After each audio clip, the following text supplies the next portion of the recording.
बच्चाबच्चीहरू बाटोमा पनि दाइ फेस रिभिल कहिले गर्ने भन्ने दाइ फेस रिभिल कहिले गर्ने अरे यो चाहिँ के मेरो गुलाब रिभिल गरिरहेको छु रनमा त्यही त अनि अनुहार के गुलास देखि क्या अनुहार अब जस्तै अब बुढी र मेरो हाल्छ होइन बुढीको टिकटक अब कहाँ कमेन्टमा मुझे किरा र हिरा रे अब त्यस्तो त धेरै हुन्छ त्यही भएर त केही गर्नु हुँदैन हिरालाई किराले रे अनि मुझे हेर्छु क्या अनुहार तिनीहरूको लास्ट सोधको हुन्छ क्या दाइ म त बरु ठिकै रहेछु जस्तो हुन्छ अनुहार के भएको तेरो ग्यासको सिलिन्डर पड्के थियो क्या घरमा अब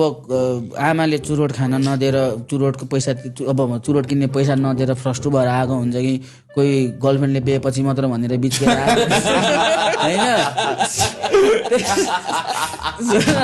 अब त्यस्तो मान्छेहरू आएर म चाहिँ चिन्नु नजानु जतमा गाली चाहिँ हानेर गरिदिन्छ क्या जस्तै म यहाँ बाइकमा गइरहेको छु मैले त्यहाँ चोर भनेर नि ओर्ली म चाहिँ पड्काएर हिँड्छ नि कोहीको त्यस्तो हुन्छ नि त को हो कि भइरहेको भने चोर पक्रेको भनेर नि स्ट्यान्ड लगाएर बुझ्नु भएन